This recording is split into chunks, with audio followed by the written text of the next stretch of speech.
भारतीय संस्कृति के मूलाधार टॉपिक में आज हम एक नया टॉपिक पढ़ेंगे। कल हमने आपको सिंधु धर्म की कुछ विशेषताएं बताई थी। आज उससे आगे बढ़ते हुए हम वैदिक धर्म की कुछ प्रमुख बातों की चर्चा करेंगे। आप सभी को मालूम है कि भारत में सिंधु घाटी सभ्यता के पश्चात वैदिक सभ्यता अस्तित्व में आई थी। ये एक बहुत ही गूढ़ विषय है कि वैदिक सभ्यता को बसाने वाले आर्य कहाँ के मूल निवासी थे। प्राचीन भारत के इतिहास में आज भी इसकी स्टडी और रिसर्च जारी है कि वस्तुतः आर्य मूलतः कहाँ के रहने वाले थे। ये एक अलग विषय है कि वो विदेशी थे या वो भारतीय थे, लेकिन भारत में रहकर जो उन्होंने सभ्यता और संस्कृति जो शुरू की, उसकी अमिट छाप भारतीय संस्कृति पर लगभग 5000 सालों से बनी हुई है।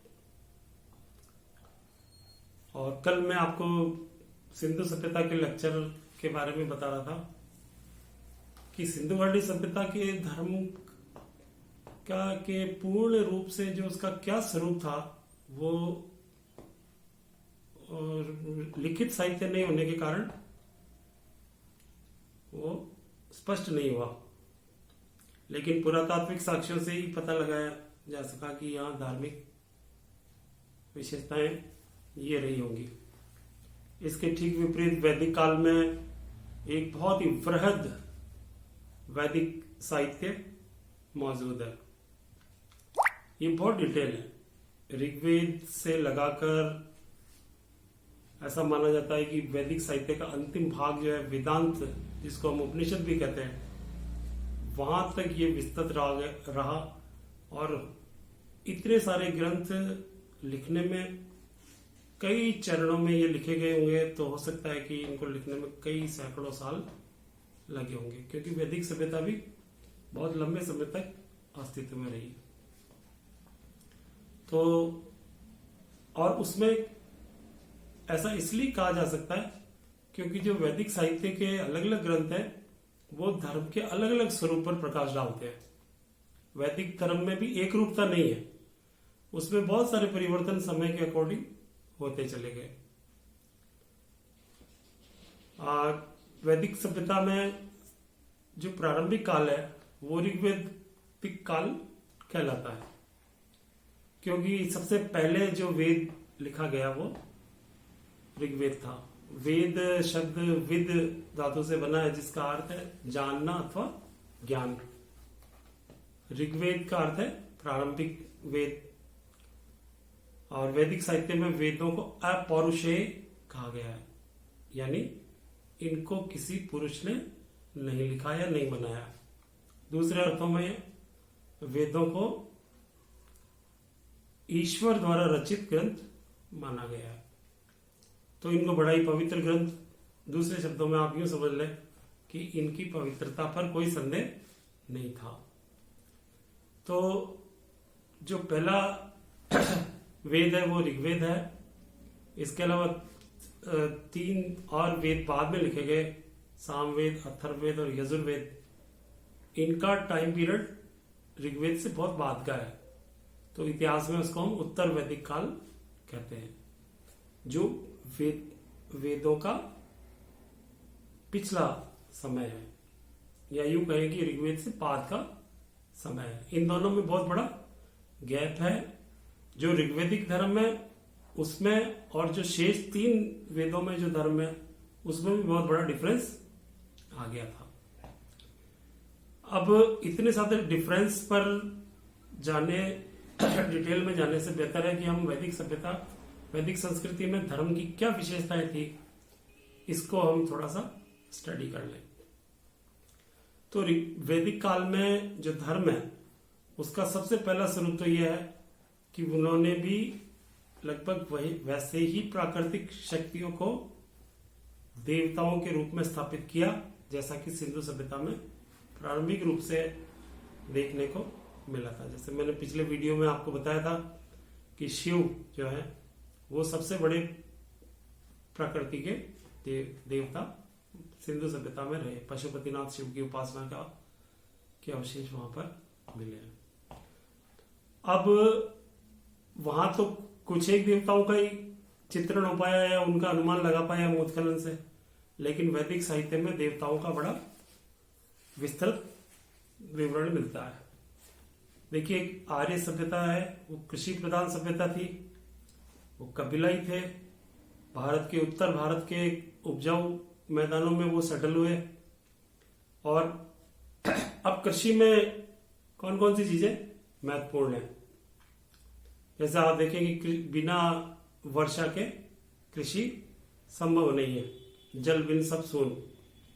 यदि पानी नहीं है तो अकाल है, और यदि अकाल है तो कोई कृषि उपज नहीं है, तो वो एक आर्थिक संकट है। तो इसके लिए उन्होंने ये माना कि जो वर्षा है उसका भी एक देवता है, और वो उन्होंने उसमें इंद्र की उपासना शुरू की। तो इस तरह से बहुत सारे जो शक्तियां थी उनको उन्होंने प्राकृतिक शक्तियों को देवताओं के रूप में प्रतिष्ठित किया। जैसे फॉर एग्जाम्पल आप देखें कि उन्होंने 3 प्रकार के देवताओं का वर्गीकरण वैदिक काल में होता है। सबसे पहला स्वर्गवासी देवता। उनका ये मानना था कि कुछ देवता ऐसे हैं जो स्वर्ग में ही रहते हैं, और उसमें थे वरुण, अश्विन, सूर्य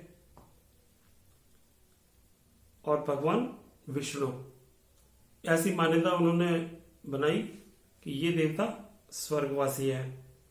फिर उन्होंने स्थानीय देवता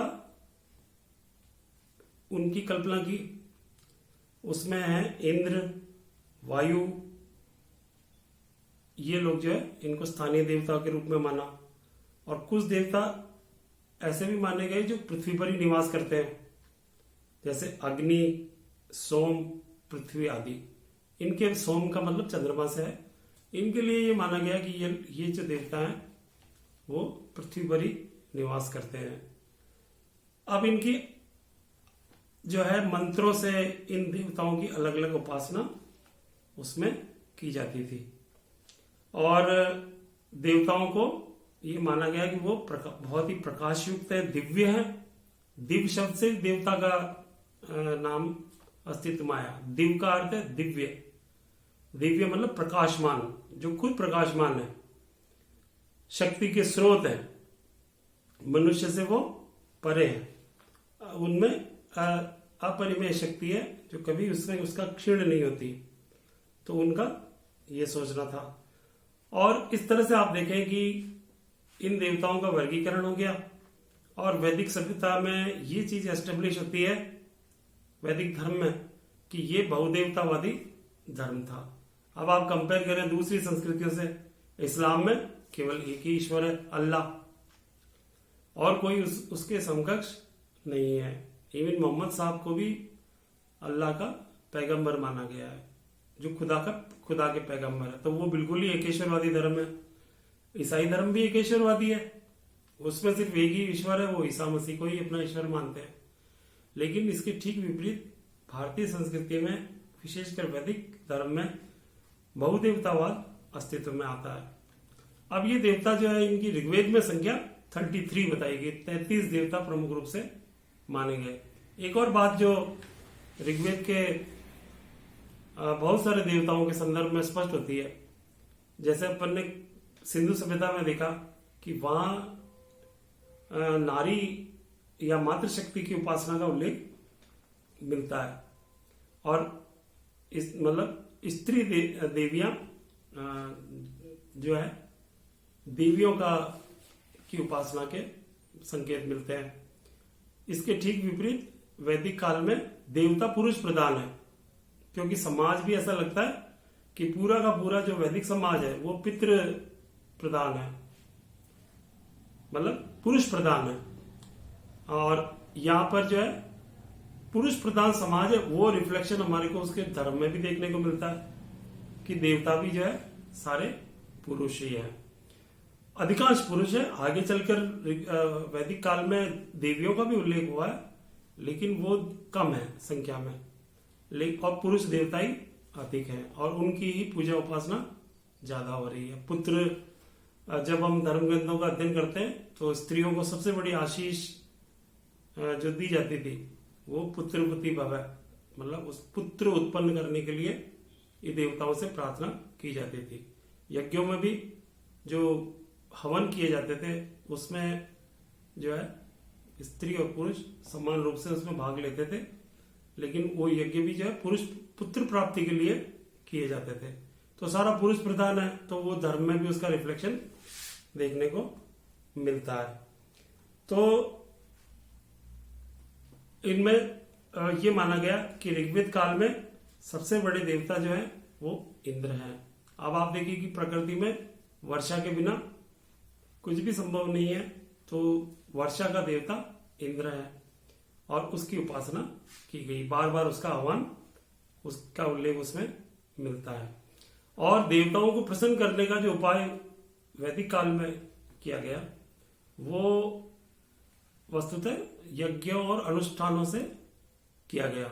बड़े बड़े यज्ञ उनको प्रसन्न करने के लिए अलग अलग प्रकार के यज्ञ किए जाते थे और इन यज्ञों को संपन्न कराने वाले एक अलग वर्ग वैदिक काल में अस्तित्व में आया और वो पुरोहित वर्ग था।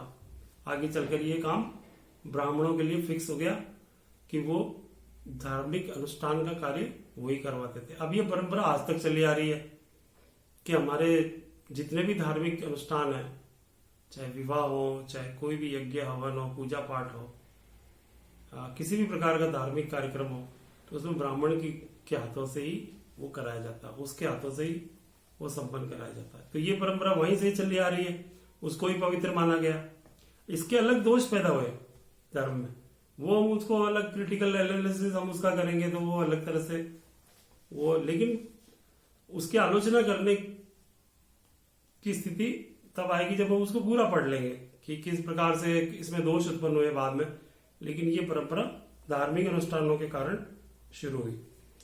तो आप देखिए कि बहुदेवतावाद से शुरू होता है वैदिक धर्म, और पूरा का पूरा वैदिक धर्म जो है वो प्रवृत्ति मार्गी है, प्रवृत्त रहना है, मतलब किसी भी प्रकार से संन्यास की और संकेत नहीं है।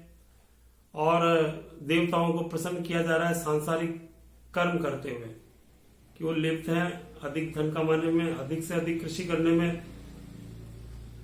और अधिक से अधिक यश प्राप्त करने में, भौतिक सुख सुविधाओं की प्राप्ति के लिए वो ईश्वर की उपासना कर रहे हैं। ये धर्म में जो तत्व आया कि देवताओं की उपासना शक्ति के लिए, समृद्धि के लिए, पुत्र प्राप्ति के लिए देवताओं की उपासना करने का वैदिक धर्म में ये प्रचलन शुरू हुआ। ये आज भी जारी है।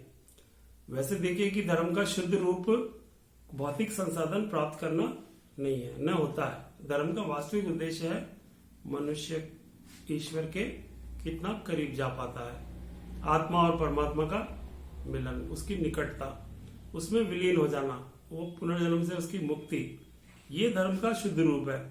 लेकिन यहाँ थोड़ा सा अलग जो है धर्म को भौतिकवाद से जोड़ दिया गया।